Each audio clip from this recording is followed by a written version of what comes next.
आप दोनों का बहुत बहुत स्वागत है।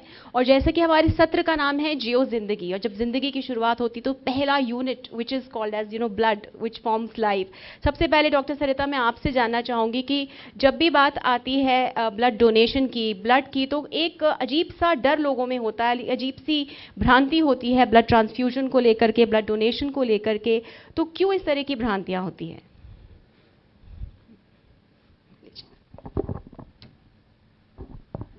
अ very good evening to all of you. सभी को मेरा नमस्कार।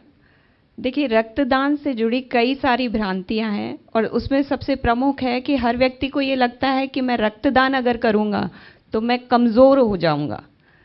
देखिए, हमारे जो शरीर है उसमें लगभग 4.5 लीटर ब्लड होता है और उसमें से मात्र 10वां हिस्सा लगभग 450 ml या 350 ml ही हम कलेक्ट करते हैं। वो जो रक्त हम कलेक्ट करते हैं उसके जो प्लाज्मा का भाग है वो तो लगभग 24 घंटे में ही हमारा शरीर उसकी आपूर्ति कर लेता है, और बचा हुआ जो रेड सेल्स है वो 4 to 6 वीक्स में उसकी भी रिप्लेनिशमेंट हो जाती है। तो कमज़ोरी का ऐसा कोई सवाल नहीं होता, और रक्तदान लेने से पहले आपके शरीर की सभी जांचें की जाती हैं। अगर आप फिट हैं तभी रक्तदान आपका लिया जाता है। दूसरी भ्रांति ये है कि कहीं मुझे कोई इन्फेक्शन तो नहीं हो जाएगा अगर मैं रक्तदान करूंगा। तो रक्तदान की जो पूरी प्रक्रिया है वह काफ़ी सेफ है, क्योंकि जो आपका ब्लड डोनेशन जिस प्रक्रिया के तहत लिया जाता है, तो ऑल द सिरिंजेस या जो भी ब्लड की डिस्पोजेबल जो बैग्स होते हैं वो सभी इन्फेक्शन रहित होते हैं, तो उसमें इन्फेक्शन का कोई चांस नहीं है।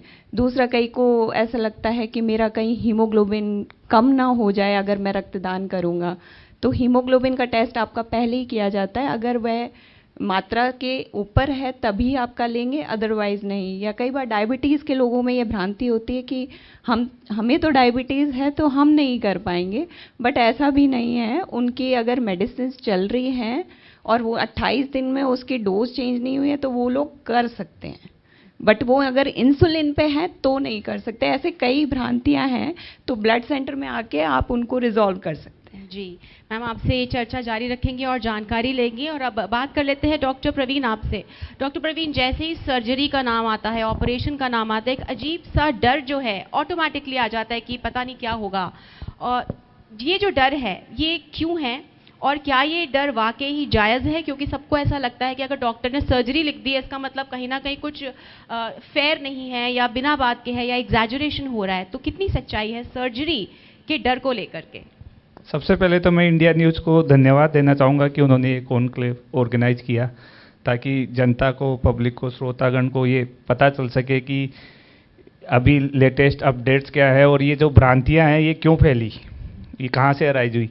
तो जैसा आपने पूछा कि लोग सर्जरी करवाने से डरते क्यों हैं, ये इसलिए डरते हैं कि जो ओल्ड एरा था, जो पुराना एरा था जिसमें बड़े बड़े चीरे लगा के जो ऑपरेशन किए जाते थे, और साथ में उस समय टेक्निकल इतना एडवांसमेंट नहीं था कि इंजरी कम कर सके, ब्लीडिंग कम कर सके।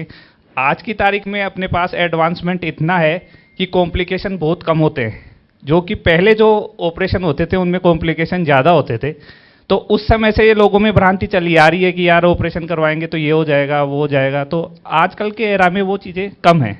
जी डॉक्टर प्रवीण, जब सर्जरी की बात आती है, और जैसे मैम भी यहाँ पर हैं, ट्रांसफ्यूजन एक्सपर्ट हैं, ब्लड लॉस की बातें आती है कि सर्जरी में खून ज़्यादा निकल जाता है, सर्जरी में जो आम लोग जिस तरह की बातें करते हैं, कितनी सच्चाई है इसमें? अगर हम टेक्निकली बात करें तो ब्लड लॉस हो जाएगा, इन्फेक्शन हो जाएगा, तबीयत ज़्यादा बिगड़ सकती है। नहीं मैम, अभी क्या है कि प्रिडिक्ट करके चलते हैं कि सर्जरी कौन सी कर रहे हो आप, तो पहले से हमें आइडिया होता है कि इस सर्जरी में कितना ब्लड लॉस होना है, तो हम ऑलरेडी अरेंज करके रखते हैं ब्लड। और जो ब्लड लॉस आजकल जो रिसेंट एडवांसेज के साथ जो सर्जरी हो रही है उनमें काफ़ी कम है। जी बिल्कुल, आपसे एडवांसमेंट के ऊपर जानेंगे। सरिता मैम, आपसे जानना चाहूँगी, आप एक महिला हैं और आप ये एक्सपर्ट भी हैं, आप देखती हैं आपके पास में, तो महिलाओं का कितना प्रतिशत रहता है जब ब्लड डोनेशन की बात आती है, कैंप्स आप लोग लगाते हैं, क्या महिलाएं भी बढ़ चढ़ के हिस्सा लेती हैं? देखिए, महिलाओं में भी रक्तदान के प्रति अवेयरनेस तो काफ़ी आई है, बट इंडियन सिनेरियो की जहां हम बात करते हैं तो महिलाओं का हीमोग्लोबिन 12.5 जो चाहिए होता है उससे कम ही रह जाता है। तो इस वजह से जब भी हम कैंप्स में जाते हैं, ब्लड कलेक्ट करते हैं, तो वहाँ पे जो मैक्सिमम डेफरल होता है, जो लोग रक्तदान नहीं कर सकते, डेफरल का मतलब, तो वो महिलाओं का होता है क्योंकि उनका हीमोग्लोबिन नहीं होता या फिर उनका वेट नहीं होता है। तो इसके रिगार्डिंग और अनीमिया की जो प्रिवलेंस है वो इंडिया में काफ़ी है, लेकिन उसके लिए हमारी गवर्नमेंट का जैसे अनीमिया मुक्त भारत का एक उद्देश्य है जो कि चलाया जा रहा है 2018 से, and Rajasthan is among one of the state जिसके अंदर सक्सेसफुली हमारी जो अनीमिया की प्रिवलेंस है वो काफ़ी कम हुई है। तो अनीमिया के लिए अवेयरनेस लोगों में बढ़ी है। खान पान थोड़ा जहाँ जंक फूड का ज़्यादा इस्तेमाल है तो वहाँ उसकी वजह से भी अनीमिया, खान पान लोगों का पहले ज़्यादा अच्छा था जी, तो अनीमिया उतना नहीं रहता था, लेकिन ये अभी बहुत अच्छी बात है राज्य के लिए कि अब जो है, आप जैसा आपने बताया कि जी। अनीमिया जो है वो कम होता चला जा रहा है, हाँ। तो कहीं ना कहीं जागरूकता आ रही है, लोग अपना खान पान, खासतौर से महिलाएं हैं उसमें इम्प्रूव कर रही और हैं। महिलाएं जैसे वुमेन्स डे पे उन्होंने जी। बढ़ चढ़ के आगे बढ़ के काफ़ी रक्तदान किया। जी। तो हमारे रेजिडेंट डॉक्टर्स ने भी काफ़ी रक्तदान किया, तो उनमें अवेयरनेस है इस चीज़ के लिए। बिल्कुल, जहाँ अवेयरनेस की बात आती है, डॉक्टर प्रवीण आपसे जानना चाहूंगी कि कभी कभार ऐसा होता है कि कोई भी केस होता है तो वहाँ हम ये देखते हैं कि एक रूरल पॉपुलेशन और अर्बन पॉपुलेशन है, उनके थॉट प्रोसेस में फ़र्क होता है। तो जब आप सर्जरी रेकमेंड करते हैं कोई भी डॉक्टर, तो किस तरह का रिएक्शन आता है और किस तरह से उसे हैंडल किया जाता है? मेरा मानना है कि इसमें रूरल और अर्बन पॉपुलेशन का इतना रोल नहीं है। दो लोगों को कन्विंस करना हमेशा डिफिकल्ट होता है, चाहे कोई सा भी फील्ड हो, वेरी लो आईक्यू और वेरी हाई आईक्यू। ये वेरी हाई आईक्यू आपकी बात को सही नहीं मानेगा, वो खुद चेक करेगा, रीचेक करेगा, 3 जगह पूछेगा। और वेरी लो आईक्यू आप जैसा कहोगे वैसा नहीं कर पाएगा। तो इसमें एक्चुअली आईक्यू का है डिफरेंस, अर्बन और रूरल पॉपुलेशन का नहीं है। तो एज ए डॉक्टर आप किस तरह से कन्विंस करते हैं या समझाते हैं, क्योंकि उस पेशेंट को मेंटली प्रिपेयर करना भी उतना ही इंपॉर्टेंट होता है जितना उसकी सर्जरी परफॉर्म करना। नहीं, हम उनको प्रैक्टिकली करवाते हैं, प्रैक्टिकली बताते हैं कि इस तरह से आपकी सर्जरी होगी। साथ ही में हमारे जो अदर जो पेशेंट होते हैं जिनकी हम ऑलरेडी कर चुके होते हैं जी, उनको, पेशेंट को उनसे मिलवाते हैं जी, कि ये देखिए हमने इनकी सर्जरी की थी, आप इनसे मिलिए, इनको कोई प्रॉब्लम है। तो वो पेशेंट जिसका हम ऑपरेट कर चुके, वो जब समझाता है तो सबसे ज़्यादा इम्पैक्ट उसी चीज़ का आता है। जी। डॉक्टर प्रवीण, नवाचार लगातार होते चले जा रहे हैं। अगर हम सर्जरी की बात करें तो अब हाल ही में कौन से नए नवाचार जो कहते हैं, नए इनोवेशन हमने देखे हैं? अभी सर्जरी में रिसेंट एडवांसेज में अपने एसएमएस में भी जैसा आपने देखा, पढ़ा होगा और न्यूज़ में सुना होगा, रोबोटिक सर्जरीज अपने यहाँ शुरू हो गई है। साथ में अपने यहाँ लेजर सर्जरीज शुरू हो गई हैं। फिशुला के लिए VAAFT video assisted fistula track surgery, ये भी अपनी अभी शुरू कर दी गई है एसएमएस में। तो इनका ये जो अभी रिसेंट में जो एडवांस हुए हैं एसएमएस के अंदर, वो यही है। जी बिल्कुल। मैम, ब्लड डोनेशन की अगर बात करें तो कभी कभार तो मजबूरी में जो है लोग जाते हैं, पेशेंट के रिलेटिव्स जाते हैं, दोस्त जाते हैं, ब्लड डोनेट करते हैं, लेकिन कई, जैसे आपने कहा, वॉलंटरी ब्लड डोनेशन भी होता है। दोनों ब्लड डोनेशन में क्या कुछ फ़र्क आता है या it is almost the same thing? नहीं, देखिए, रक्तदाता 2 प्रकार से आता है। जब उसका कोई पेशेंट हॉस्पिटल में एडमिट है और उसको उसके लिए रक्तदान करना है तो वो रिप्लेसमेंट डोनर की कैटेगरी में आता है। और अगर वह स्वैच्छिक रक्तदाता है तो स्वैच्छिक रक्तदाता जो है उसके जो ब्लड है, देखिए क्या होता है कि जब भी कोई मनुष्य कुछ अच्छा करने की उसमें जाता है तो अधिकतर स्वैच्छिक रक्तदाता अच्छे आचरण वाले और अच्छी सेहत वाले होते हैं। जी। तो ऐसा जो रक्त है वो अच्छी गुणवत्ता वाला होता है। जी। तो और जितना हमारा स्वैच्छिक रक्तदान बढ़ेगा उतना ही हमारा सेफ ब्लड ट्रांसफ्यूजन बढ़ेगा, क्योंकि मजबूरी में जो देते हैं या फिर कई बार इंसान इतना ज़्यादा मजबूर हो जाता है कि वो पेड डोनर्स को भी पकड़ के लाता है जिनका कि ब्लड की क्वालिटी अच्छी नहीं होती है। तो स्वैच्छिक रक्तदान बहुत ज़्यादा ज़रूरी है। और WHO की अगर हम बात करें तो जहाँ आज से 15 साल पहले स्वैच्छिक रक्तदान मात्र 54% था, जो कि आज की तारीख में अवेयरनेस कैंपेन्स, राष्ट्रीय ये स्वैच्छिक जो शिक्षक संस्थान हैं, कॉरपोरेट ऑफिसेज हैं, रक्षा विभाग हैं और जितने भी जो भी कैंप्स ऑर्गेनाइज करते हैं, इन सब संस्थानों के प्रयास से स्वैच्छिक रक्तदान इतना बढ़ा है कि अभी वो 86% तक हो गया है। जी। तो और उसके लिए समय समय पर जैसे world blood donor day and national voluntary blood donation दिवस के दिन भी जो वॉलेंट्री ब्लड डोनर्स हैं उनको सम्मानित किया जाता है। जी। तो इससे रक्तदान काफी इम्प्रूव हुआ है और मोटिवेट होते हैं। और ये कहा जाता है रक्तदान महादान, तो ये कहीं ना कहीं ये जो कहावत है, जो बात है, ये सच साबित होती दिखती है कि लोग इस बात को मान के चलते हैं। रक्तदान महादान है क्योंकि और जितने भी डोनेशन हैं वह आप जीते जी नहीं कर सकते। ये रक्तदान ही एक ऐसा दान है जिसको आप अपने जीते हुए कर सकते हो। और इतने पेशेंट्स की उसमें लाइफ, कुछ पेशेंट्स ऐसे हैं जैसे थैलेसीमिया, हीमोफीलिया, जो कि लाइफ लॉन्ग ब्लड के ऊपर डिपेंडेंट है। जी। तो उनकी मदद आप तभी कर पाएंगे जब हमारा स्वैच्छिक रक्तदान का रेशियो बढ़ेगा। जी बिल्कुल। जी। डॉक्टर प्रवीण, आपसे जानना चाहेंगे अब, रोबोटिक सर्जरी है, लेप्रोस्कोपी है, मशीन्स है, एडवांसमेंट्स है, तो अगर हम बात करें मैन वर्सेस मशीन, तो मशीन कहीं ना कहीं कारगर ज्यादा मानी जाती है। आपका किस तरह का अनुभव रहा है इस चीज को लेकर? मैम, इसमें क्या है, रोबोटिक सर्जरी में कंट्रोल तो अभी सर्जन के हाथ में ही है। उसका जो मेन एडवांटेज ये है कि जो अपन जैसे अपनी रिस्ट की मूवमेंट है 180 डिग्री कर सकते हैं, लेकिन जो रोबोटिक इंस्ट्रूमेंट है आप उनमें जो आर्म्स हैं उनकी मूवमेंट 360 डिग्री है, तो आप नैरो स्पेस में भी अच्छी सर्जरी कर सकते हैं। और साथ ही क्या है कि 100x जूम में हर छोटी चीज आपको बहुत अच्छी दिखती है, तो आपको प्रैक्टिकली तो ये लगता है कि खुद ही अंदर बैठ के कर रहे हो। जी। हालांकि है बाहर, लेकिन लगता ये है। तो रोबोटिक सर्जरी में एक एडवांसमेंट से एक तो इंजरी के चांस, कॉम्प्लिकेशन के चांस और ब्लीडिंग वगैरह इनके चांस बहुत कम होते हैं। दूसरा, जो सर्जरी उसमें हम रोबोटिक से करते हैं उसमें पोर्ट ही डलते हैं, तो छोटे छोटे 4-5 छेद करने पड़ते हैं पेट पे, तो उनका जो डिस्चार्ज है वो भी अर्ली डिस्चार्ज होता है और रिकवरी भी फास्ट होती है। जी। और हमारे साथ जुड़ गए हैं doctor Lovlesh Jain, specialist ENT Adinath hospital. आइए स्वागत करते हैं इनका। मैं निवेदन करना चाहूंगी Shri Arvind Palawat ji, bureau chief India News Rajasthan और द डेली गार्जियन से, कि वो आए और डॉक्टर साहब का स्वागत करें।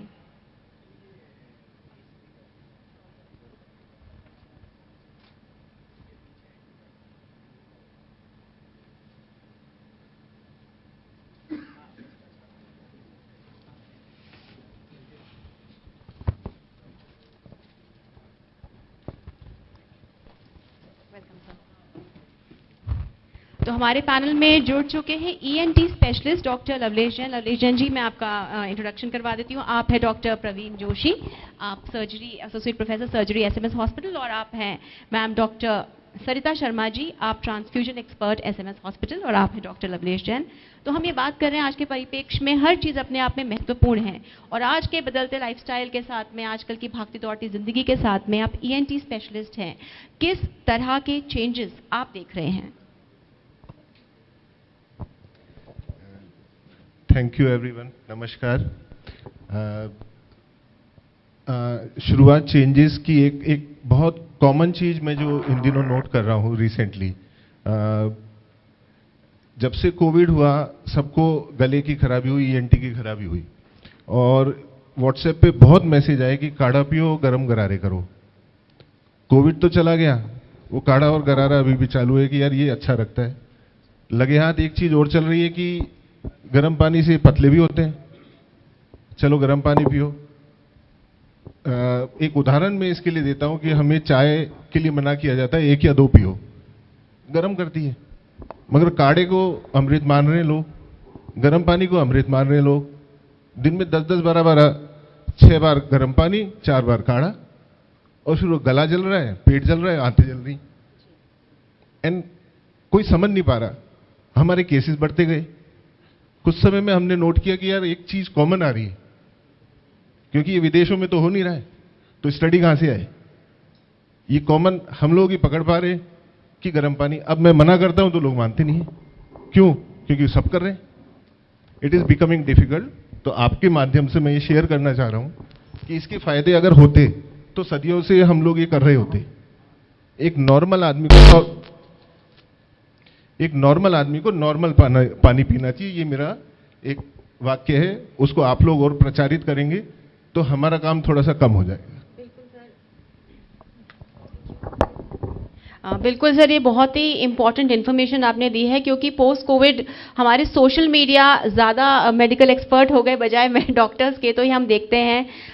मैम, आपसे जानना चाहूँगी अगला सवाल कि सोशल मीडिया जो है इस पे बहुत सारे कैंपेन्स चलते हैं, बहुत सारे ऐसे हम हैशटैग्स चलाते हैं, बहुत तरीके की इसमें आजकल इन्फॉर्मेशन जो है वो आगे प्रचारित और प्रसारित की जाती है। कितनी सही होती है और कितनी भ्रांतियाँ होती हैं, किस तरह का आपका एक्सपीरियंस रहा है? देखिए, ये तो समय समय पर न्यूज़पेपर्स, प्रिंट मीडिया और टेलीविज़न पे आता ही रहता है कि आपको ऐसे किसी भी फॉरवर्डेड मैसेज का और इनको ट्रस्ट नहीं करना है, बिना उसकी सत्यता को जाने आप किसी को भी फॉरवर्ड ना करें।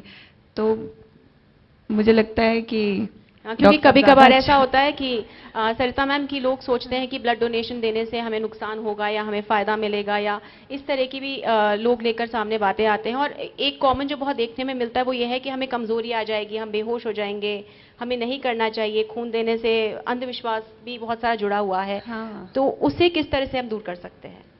उसके लिए आप कभी भी देखिए, जब भी किसी के लिए कुछ अच्छा करने की इच्छा होती है तो कदम स्वयं ही चल पड़ते हैं। जी। तो हमारे जैसे मैं एसएमएस ब्लड सेंटर में हूँ, तो वहाँ पर काफ़ी लोग आते हैं जो खुद से मोटिवेट होके आते हैं और वो हमें A to Z सारा कुछ ब्लड डोनेशन के रिगार्डिंग पूछते हैं कि मेरा ब्लड जो आप डोनेट करवाते हो उसको किस काम में लेंगे। जी। तो लोगों में खुद से अवेयरनेस आनी चाहिए।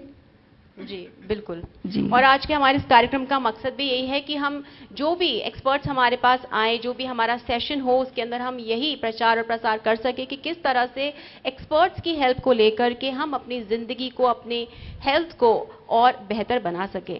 सर, आपसे जानना चाहूँगी कि अब और क्या है, क्योंकि हर जगह अब हम देख रहे हैं कि आर्टिफिशियल इंटेलिजेंस आगे बढ़ रहा है, हर जगह एक डिपेंडेंसी कहें उसे या उसे एक इनोवेशन कहें, ये शायद सब्जेक्टिव हो जाएगा, लेकिन मेडिकल साइंस में, सर्जरी में एआई का क्या स्कोप है?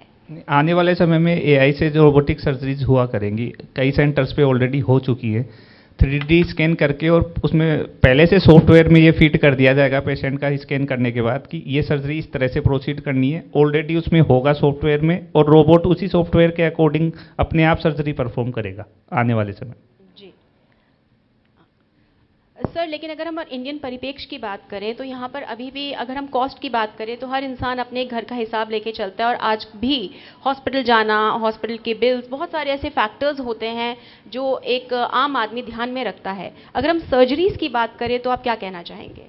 देखिए, जैसे जैसे एडवांसमेंट इनिशियली आते हैं, जैसे कोई भी एडवांसमेंट हो, चाहे आप वॉशिंग मशीन ले लें, टीवी ले लें, गाड़ी ले लें, जब नई आती है तो महंगी होती है जी। लेकिन जैसे जैसे अदर कंपनीज उसमें ऐड होती जाती हैं, उनकी मोनोपोली खत्म होती जाती है, वैसे उनकी कॉस्ट धीरे धीरे धीरे धीरे अपने आप कम होने लग जाती है। जैसे अपन पहले ओपन सर्जरी से लेप्रोस्कोपिक सर्जरी पे आए, तो आप देखेंगे कि लेप्रोस्कोपिक सर्जरी उस समय काफ़ी कॉस्टली थी जी। लेकिन जैसे जैसे कंपनियां, इंडियन कंपनी आई, दूसरी कंपनी आई, इनमें मार्केट में कंपटीशन बढ़ा तो उनकी कॉस्ट अपने आप कम हो गई। वैसे ही अब रोबोटिक्स में भी पहले एक दो कंपनियां हुआ करती थी, अब इंडियन कंपनी भी, जो इंडियन गवर्नमेंट है वो भी इसमें टेक्निकली जो इनको सपोर्ट कर रहे हैं। तो जो इंडियन कंपनी जब लॉन्च करेंगी तो ऑब्वियसली जो सर्जरी की कॉस्ट है रोबोटिक्स में भी धीरे धीरे कम होती जाएंगी। जी बिल्कुल। जैसे कि हम बात कर रहे हैं डॉक्टर साहब, आपसे जानना चाहेंगे कि हम यहाँ पर जो है, हम प्राइवेट सेक्टर से भी हैं, हम यहाँ पर गवर्नमेंट सेक्टर से भी हैं। What do you think is the contribution of private sector in medical field? खासतौर से आपकी फील्ड की अगर बात की जाए तो किस तरह से आपका कंट्रीब्यूशन जाता है?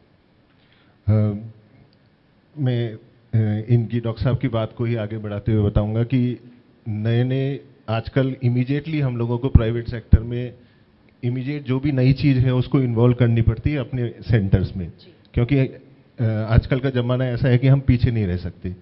नई चीज़ में कॉस्ट पड़ती है, मगर राजस्थान और राजस्थानियों की खासियत यह है कि हम ये कह लो कि अपन बनिया समाज है जी। हर चीज़ अपना नाप तोल के लेता है, तो जो मरीज है वो भी नाप तोल के करता है और हम लोग भी नाप तोल के कैसे कम खर्चे पे बेहतर सुविधा दे सकें, वो एक राजस्थानी डॉक्टर और राजस्थानी मरीज बहुत अच्छा जानता है। इस वजह से हो ये रहा है कि पूरे इंडिया में best technique eight lowest cost Rajasthan में ही है, जबकि बगल में आप गुजरात, दिल्ली, मध्य प्रदेश, हरियाणा चले जाओ, वही इलाज 2 गुना दाम पे मिलता है, मगर राजस्थान में आधा है। सही कह रहा हूँ? बिल्कुल, ये उपलब्धि है राजस्थान के लिए, क्योंकि we are so talented, we know how to manage the money and manage the treatment. तो best of the world Rajasthan में मिल रहा है आप अगर प्रचारित करें, दैट इज द रीजन आसपास के सारे स्टेट्स के लोग यहाँ आते हैं। जी हरियाणा के, बिल्कुल। हरियाणा पूरा यहाँ ड्रेन होता है, दिल्ली का नियरेस्ट यहाँ ड्रेन होता है, that is the only reason. Doctor साहब, एक जो हम आसपास देखते हैं, एक बहुत कॉमन, आजकल सबका जो काम है मोबाइल पर आ चुका है, सबका जो काम है हर चीज़ टेक्नोलॉजी पे डिपेंडेंट हो गई है, तो बहुत कॉमनली हम देखते हैं, शायद हम सभी उस चीज़ को, उस टेक्नोलॉजी को इस्तेमाल करते हैं। हमारे एयरफोन्स 24/7 रहते हैं, हम काम कर रहे हैं, म्यूज़िक सुन रहे हैं, स्टूडेंट्स हो गए। किस तरह से आजकल का ये जो माहौल है हमारे, अगर हम ENT की ही बात करें, हाउ डज इट अफेक्ट और इसे किस तरह से बचा जा सकता है? Very important. रिसेंटली अभी 80% ऑफ टाइम आदमी का मोबाइल पे ही जा रहा है और ईयरफोन्स पे जा रहा है जी। खासतौर से यंग एज 18 से लेकर 35 की उम्र के ये पेशेंट्स पहले नहीं आते थे ENT में हमारे पास, आजकल आने लगे हैं। एंड सबसे 80% प्रॉब्लम यही है कि उनके कान में साए साए, वो कॉमन लैंग्वेज में भीमरी बोले, सन्नाटा, साए, टिनिटस की आवाज़ बोलते हैं उसको, ये बहुत कॉमन हो गया है। इसके दो प्रमुख कारण हैं। मेन रीज़न तो साउंड ही है, कंटिन्यूअस साउंड और स्पेशली म्यूज़िक। एक स्पेसिफिक रिसर्च है इसकी कि दिन भर में अगर हेडफोन सुनना है 20 मिनट से ज़्यादा नहीं सुनना चाहिए। ये आपके द्वारा मैं मैसेज देना चाहूँगा। अगर फिर भी ये प्रॉब्लम शुरू हो जाए तो क्या करना है? एक तो लाउड साउंड, ट्रैफिक साउंड, उससे इमीडिएटली बचना शुरू कर दें। फिर आजकल एक इंजेक्शन लगने लगा है, उसको इमीडिएटली ले लें, नहीं तो सुनाई की नस को ये खत्म कर देता है। तो सर, ये कैसे पता चलता है, क्योंकि समय हमारे पास कम है, तो किस तरह से मालूम चलता है व्हाट इज द सिम्टम, और वो कौन सा समय है इर्रिस्पेक्टिव ऑफ एज कि हमें जाकर के एक्सपर्ट की सजेशन ले लेने चाहिए? 10 दिन तक अगर लगातार एक ही आवाज़ सुनाई दे रही है साए साए की, दैट इज द साइन की इमीडिएटली दिखा लेना चाहिए, क्योंकि वो एक पीरियड है जब ये ठीक हो जाएगा। उससे लंबा अगर खिंच गया तो मुश्किल हो जाता है उसका ट्रीटमेंट। जी सर, सर्जरी को लेकर हम बातें कर रहे हैं, किस तरह से आगे इसमें एडवांसमेंट आएंगे, किस तरह से लोगों को फ़ायदा मिलेगा, क्योंकि हमारे पास समय बहुत कम है। आप एज एन एक्सपर्ट, जो लोगों को मिथ्स हैं सर्जरी को लेकर, उसके बारे में किस तरह से आप क्या मैसेज देना चाहेंगे? मैं लोगों को इस तरह से अवेयर करना चाहूँगा कि लोग जैसे सर्जरी करते हैं तो SMS में जब आते हैं तो बहुत सारे क्वेश्चंस पूछते हैं वो हमसे, कि इसमें क्या हो जाएगा, ये क्या, लेकिन वही लोग बाहर जैसे रूरल पॉपुलेशन के हैं तो वो क्वैक्स के पास जाते हैं फिस्टुला पाइल्स की सर्जरी के लिए, तो वो उनसे एक भी क्वेश्चन नहीं पूछते और वो उसके बाद कॉम्प्लिकेशन करके हमारे पास आते हैं। तो मैं ये चाहता हूं कि वो लोग वहां जाने से पहले एक एक्सपर्ट ओपिनियन जरूर ले लें। वो ये जरूर बता देंगे, हम ये जरूर बता देंगे कि आप वहां कराओगे तो क्या क्या प्रॉब्लम आएगी। जी बिल्कुल। तो वो लोग अपना नुकसान करवाने के बाद हमारे पास आते हैं, उनको मैनेज करना बहुत डिफिकल्ट हो जाता है। तो डैमेज रिपेयर ज़्यादा कॉस्टली भी पड़ता है और शायद कॉस्टली भी पड़ता है और पेशेंट के लिए बहुत मॉर्बिडिटी बहुत हाई होती है फिर उसमें। जी मैम, आपसे जानना चाहेंगे, आप एक महिला हैं, जो हमारे दर्शक इस कार्यक्रम को भी देख रहे हैं, इस कॉन्क्लेव को देख रहे हैं, किस तरह से अपने आप को हेल्दी रख सकते हैं और किस तरह से वॉलंटरी ब्लड डोनेशन से हम बहुत कुछ कंट्रीब्यूट कर सकते हैं? वॉलंटरी ब्लड डोनेशन से आप सोसाइटी को डेफिनेटली बहुत कंट्रीब्यूट करते हो, और वॉलंटरी ब्लड डोनेशन जो है उसके इतने फ़ायदे हैं कि जब भी कोई रक्तदाता डोनेट करता है उसको किसी के लिए कुछ अच्छा करने की जो फीलिंग है उससे वो बहुत गौरवान्वित महसूस करता है। दूसरा, जब भी आप रक्तदान करते हैं आपके शरीर की नियमित जांचें हो जाती हैं, जिसमें इन्फेक्शन से लेकर के आपके हीमोग्लोबिन और वेट और hepatitis B, HIV, hepatitis C, syphilis, malaria, इन सब की जांचें भी हो जाती हैं।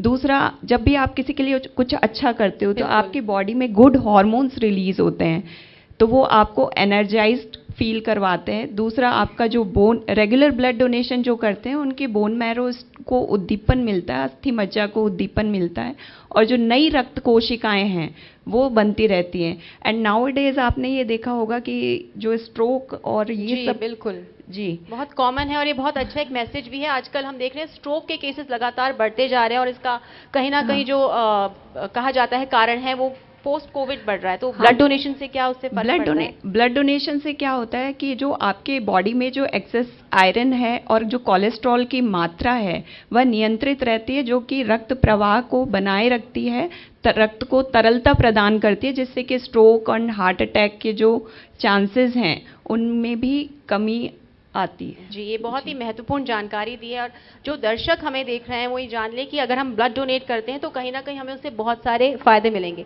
डॉक्टर लवलेश, आपसे जानना चाहेंगे कि आप जो भी हमसे जुड़े हुए हैं, यहाँ पर सब लोग एक्सपर्ट्स मौजूद हैं, हमारे बहुत सारे व्यूअर्स हमें देख रहे हैं, how to keep ENT healthy, specially post covid या आजकल के परिप्रेक्ष्य में? मेजरली वापस रिपीट करना चाहूँगा, एक तो बहुत ज़्यादा ओवर कॉन्शियस व्हाट्सएप बहुत कुछ सिखाता है और लोग घर में बहुत कुछ ट्राई करना चाहते हैं, वो भी excess of everything is harmful, तो अत्यधिक प्रयास ना करें। लोग बाग अलोम विलोम करने लगे हैं तो इतना ज़्यादा जोर लगाते हैं कि वो कान के पर्दे तक फाड़ के ले आते हैं। तो मेरा मैसेज अभी कुछ करने की बजाय ये कहना होगा कि ओवरडू ना करें, अति सर्वथा वर्जते। बिल्कुल, बहुत आपने बहुत ही साधारण शब्दों में ये मैसेज दिया है। और आजकल वो जो आपने एक बार फिर मैं चाहूँगी कि आप सबको बताएं कि वो जो गर्म पानी वाला जो बहुत कॉमन आजकल चल रहा है कि गर्म पानी पीजिए, काढ़ा पीजिए, चाय मत पीजिए, वो कितना सही है? Absolutely, I am highly troubled. और सर भी देख रहे होंगे इन दिनों कि गला जला जला के आ रहे हैं लोग, गला जल रहा है, पेट जल रहा है, जस्ट बिकॉज लोग 10 गिलास काढ़ा पी रहे हैं, 10 गिलास गर्म पानी पी रहे हैं कि इससे कीटाणु मर जाएंगे। गर्म पानी से गले के कीटाणु नहीं मरते। मैं ये वापस मैसेज देना चाह रहा हूँ, ज़्यादा से ज़्यादा अर्ली मॉर्निंग सुबह सुबह आधा गिलास गर्म पानी पी लें, मगर दिन में 10 बार प्लीज़ ना करें। तो जैसा कि आप सबसे हमने निवेदन किया था कि इसमें और भी सेशंस होंगे, बहुत सारी इन्फॉर्मेशन होगी जो हमें आपसे साझा करनी है। मैं एक बार फिर से धन्यवाद देना चाहूँगी डॉक्टर लवलेश जैन आपका, डॉक्टर सरिता आपका और डॉक्टर प्रवीण आपका। आपने अपना समय निकाला और इतनी इंपॉर्टेंट इन्फॉर्मेशन हमें दी, उसके लिए बहुत बहुत धन्यवाद। Thank you so much.